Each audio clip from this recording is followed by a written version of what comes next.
ఏం చెప్పారు? మీ ఆయన రామ్జీనే మా ఆయనకి కనువిప్పు కలిగించారంట. భార్య, పిల్లలు, కుటుంబం విలువేంటో చెప్పి. అందుకని నేను కూడా మీకోసం దేవుణ్ణి కోరుకుంటాను. మీరు కూడా మీ భర్తతో పాటు మీ కుటుంబంతో ఎప్పుడూ సంతోషంగా ఉండాలని.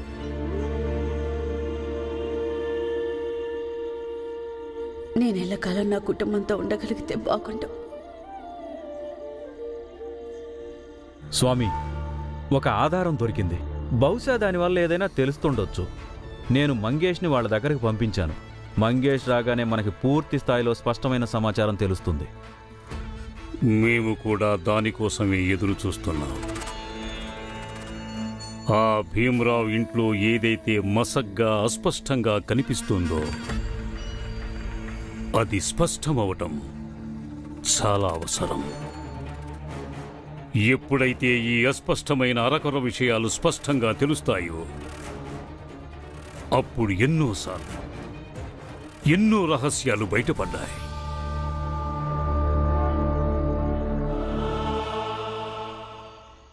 సేట్ గారు, ఇది బాగానే ఉంది. ఈ రామ్జీ మీకు కుటుంబం విలువ గురించి చెప్పాడు, మీకు కనువిప్పు కలిగించాడు. కానీ వీళ్ళు ఇక్కడ భోంచేస్తే అప్పుడు మేము ఇక్కడ భోంచేయము.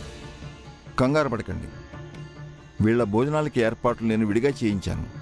వీళ్ళక్కడ తింటారు. రామ్జీ, నువ్వు నీ కుటుంబ సమేతంగా భోజనం చేయడానికి అక్కడికి వెళ్ళు.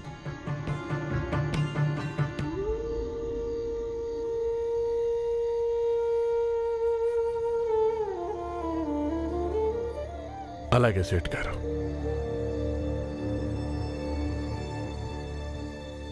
రామ్జీ, ఇదేంటి ఇంత ఘోరంగా అవమానించారు మనల్ని?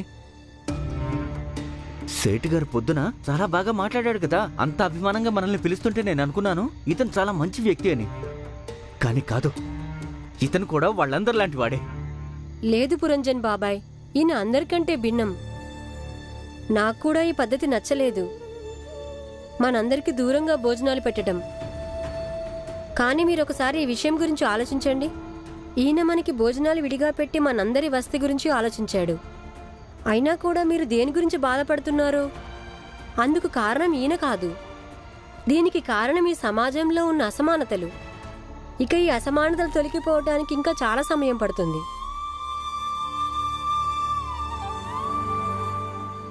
రామ్జీ, నువ్వెలాగో వచ్చావుగా, ఒక పాట పాడు, బాగుంటుంది. సేట్ గారు, రామ్జీకి చెప్పండి తన ఒక పాట పాడమని. అరే రామ్జీ, నువ్వు పాడతావా? అవును, నాన్న చాలా బాగా పాడతాడు.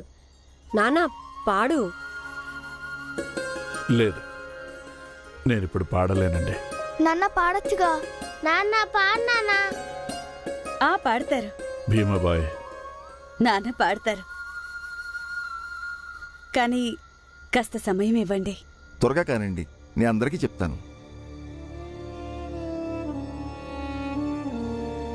ఇప్పుడే వస్తాం. భీమాబాయ్, నేను పాడలేదు. పాడండి. జీవితం గడిచిపోయింది.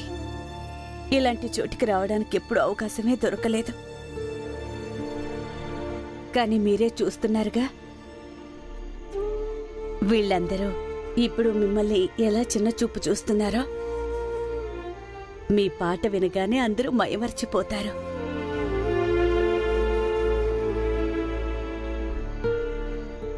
చప్పట్లు కొట్టి కొట్టి పిచ్చి వాళ్ళైపోతారు.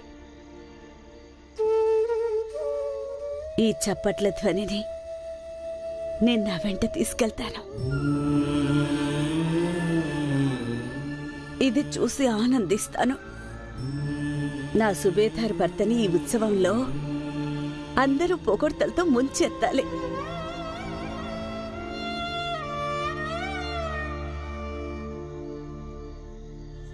పాడవయ్యా.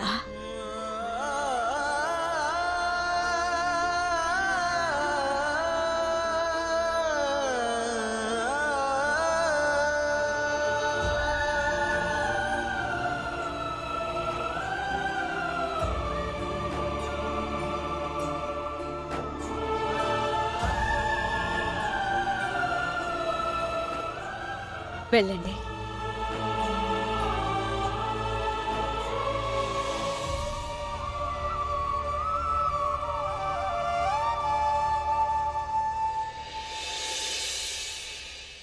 ఆగు. నీకంత స్థాయి లేదు మా మధ్యన కూర్చొని పాట పాడటానికి. అక్కడ నిలబడి పాడు.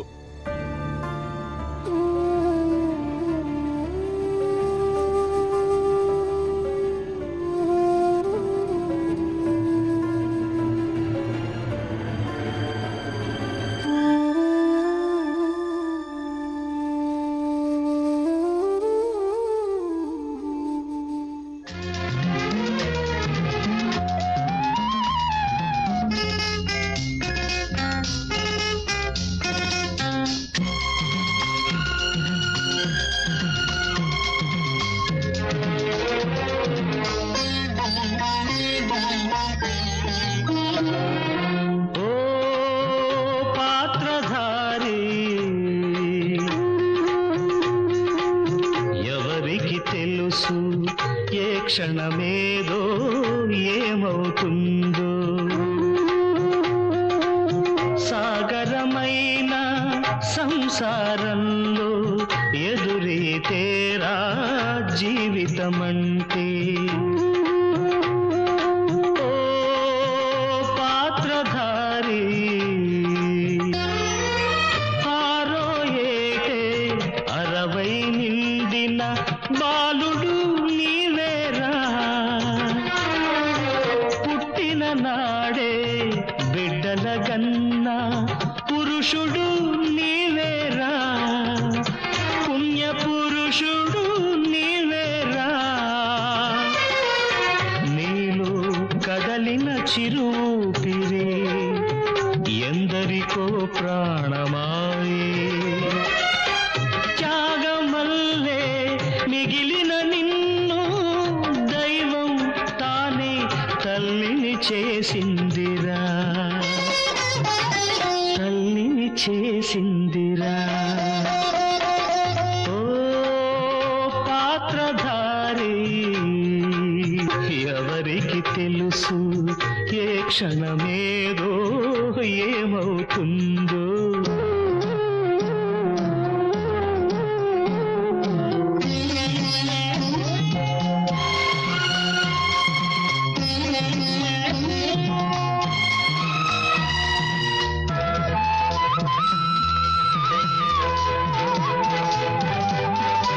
ఎందరు ఉన్నా ఏమీ లేని పేదవు నీవేరా అన్నీ ఉండి ఏమీ కోరని రాజువు నీవేరా మహారాజువు నీవేరా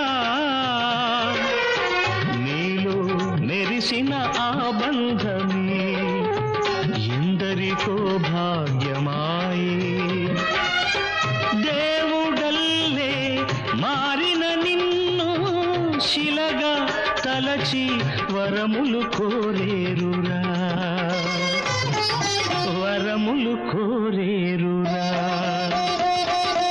ఓ పాత్రధారి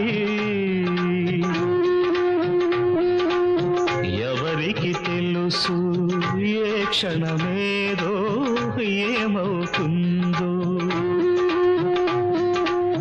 సాగరమైన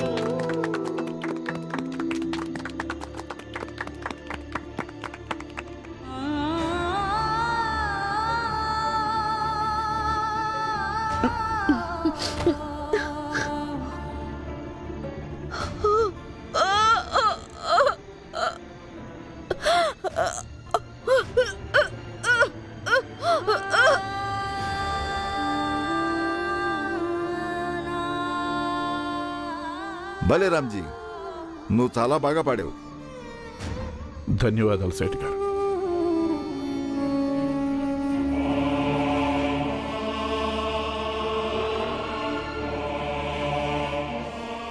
మీ అమ్మేది? పురంజన్ భీమబాయ్ ఎక్కడ? అది వదిన చల్లగాలి కోసం అలా వెళ్ళింది. నేను వెళ్ళి తీసుకొస్తానుండు. వద్దు, ఉండు, నేను కూడా వస్తాను. నానా నేను వస్తాను నీతో పాటు. వద్దు, నువ్వు ఇక్కడికి వచ్చావుగా, ఇక్కడే ఉండు. పద.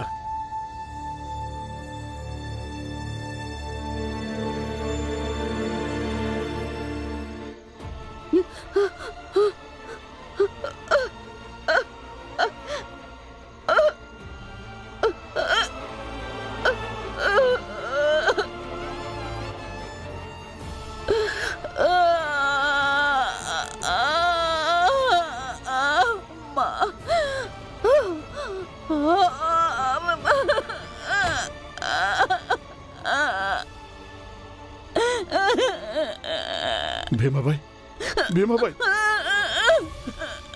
భీమాబాయ్, భీమాబాయ్. ఇలా తల ఒత్తండి, ఒత్తండి తల గట్టిగా, ఇంకా గట్టిగా ఒత్తండి, గట్టిగా, ఇట్లా కాదు, గట్టిగా, ఇంకా గట్టిగా. నా తల పగిలిపోతుంది, చాలా నొప్పిగా ఉంది. ఇదిగో ఈ గుడ్డ కట్టండి, కట్టండి, గట్టిగా కట్టండి, ఇంకా బాగా గట్టిగా కట్టండి. భీమాబాయ్, బాగా నొప్పిగా. భీమాబాయ్,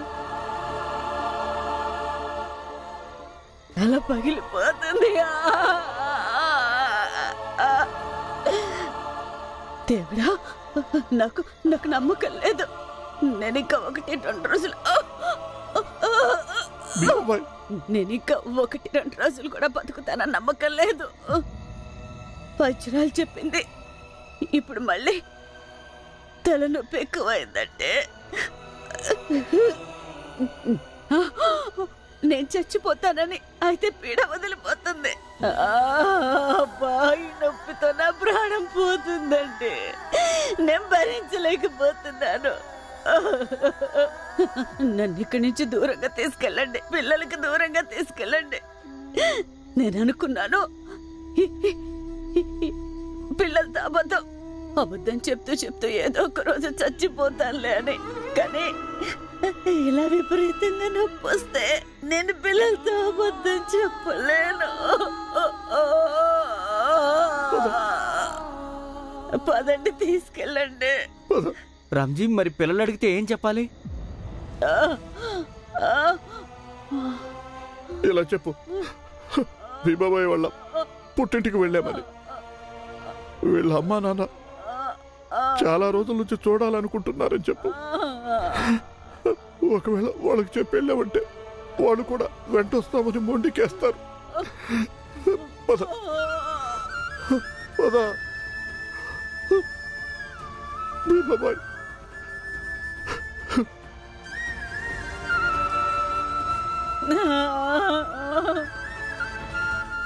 అమ్మ చెప్పకుండా ఎక్కడికి వెళ్ళింది? అమ్మా నాన్న ఏరు బాబాయ్. చూడండి పిల్లలు, అమ్మ 2 రోజుల పాటు పుట్టింటికి వెళ్ళొస్తానని చెప్పి వెళ్ళింది.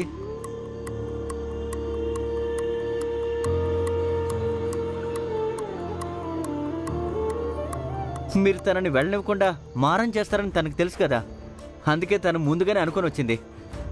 అమ్మా నాన్న ఇద్దరు ఇక్కడి నుంచే వెళ్ళారు. నేను కూడా వెళ్తాను.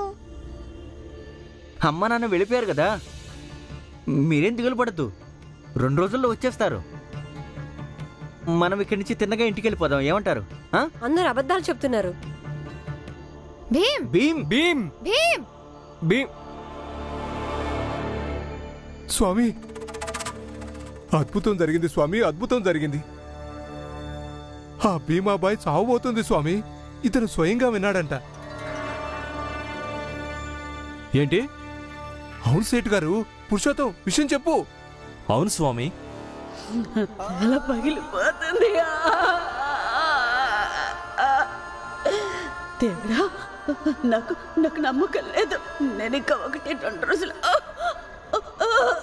భీమాబాయ్, నేను ఇంకా 1-2 రోజులు కూడా బతుకుతానని నమ్మకం లేదు. వజ్రాలు చెప్పింది ఇప్పుడు మళ్ళీ తలనొప్పి ఎక్కువైందంటే నేను చచ్చిపోతానని, అయితే పీడ వదిలిపోతుంది. భీమాబాయి చనిపోతుంది అన్న విషయం నిజంగా నీ చెవులతో నువ్వే విన్నావా? అవును స్వామి, నేను నా చెవులారా వినటమే కాదు, నేను నా కళ్ళారా చూశాను కూడా. భలే పురుషోత్తం, భలే.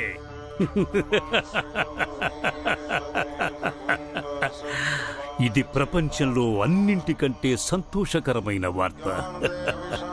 అంటే దీని అర్థం ఇదేగా స్వామి? 2-3 రోజుల్లో భీమాబాయి చచ్చిపోతుంది. అవును స్వామీజీ, ఆ భీమాబాయి చచ్చిపోయిన తర్వాత ఈ భీమరావు గారి పొగరు మొత్తం దిగిపోతుంది. సరిగ్గా చెప్పారు సిద్ధాంత్ గారు. ఎందుకంటే స్వామి, ఆ భీమరావుకి అన్నింటికంటే పెద్ద బలహీనత వాడి అమ్మే. కాదు సేట్ గారు, కేవలం భీమరావుకే కాదు, మొత్తం రామ్జీ కుటుంబంలో అందరికీ అతిపెద్ద బలహీనత ఆ ఆడదే. ఎందుకంటే ఆ ఆడదే ఆ ఇంట్లో అందరికంటే ఎక్కువ ధైర్యస్తురాలు. ఒక ఆడదై ఉండి కూడా అన్ని సమస్యల్ని ధైర్యంగా ఎదుర్కొంటుంది. ఇప్పుడు అది చచ్చిందనుకోండి సేటు గారు, ఆ భీమరావే కాదు, రామ్జీ కుటుంబం మొత్తం పూర్తిగా బలహీనమైపోతుంది.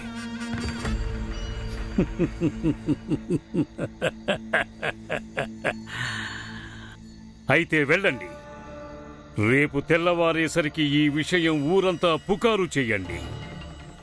ఆ భీమరావు వాడి కుటుంబ సభ్యుల పాపాలకు శిక్షగా ఈశ్వరుడు ఆమెను చంపేస్తున్నాడని, వాళ్ళు ఏ విధంగా మన ధర్మాన్ని అవహేళన చేశారో, మన ఆచారాన్ని ఒప్పుకోకుండా తిరస్కరించారో, అందుకు బదులుగా వాళ్ళకి గుణపాఠం చెప్పటానికి భగవంతుడిప్పుడు ఆ భీమాబాయిని చంపేస్తున్నాడని.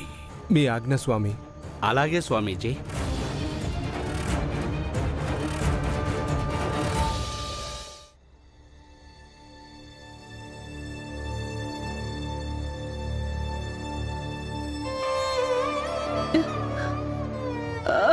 వచ్చేసాం, ఇంకొంచెం దూరం అంతే. వచ్చేసాం. నా వల్ల కాదు, ఇక నా వల్ల కాదు. అలసిపోయా. అమ్మా అమ్మా అమ్మా అమ్మా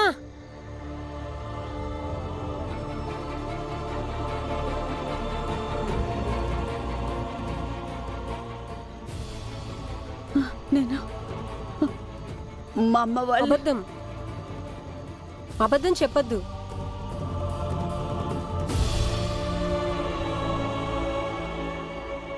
మేము మీ ఇద్దరిని ఇక్కడి నుంచి వెళ్ళనివ్వము. అసలు నిజమేంటో మాకు చెప్పమ్మా. కొన్ని రోజుల నుంచి నీలో ఏదో మార్పు వచ్చిందమ్మా. ఇంకా ఈరోజు ఉదయం మేము నేను వెతుకుతూ వచ్చినప్పుడు ఎందుకో నాన్న కూడా మమ్మల్ని బాగా తిట్టాడు. ముందు ఎప్పుడూ ఆయన తిట్టలేదు. చెప్పమ్మా, అసలు మాకు నిజమేంటో. అమ్మా, నీకు మా మీద ఒట్టు. నాన్న, నీకు కూడా మా మీద ఒట్టు. చెప్పండి అమ్మా, విషయం ఏంటి?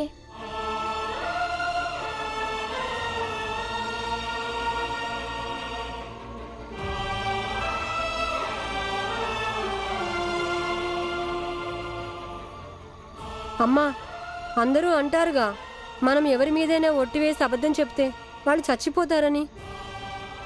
నేను ఇవన్నీ నమ్మను, కానీ నేను ఇది ఖచ్చితంగా నమ్ముతాను. ఒక తల్లి తన పిల్లల మీద ఒట్టేసి ఎప్పుడు కూడా అబద్ధం చెప్పదు.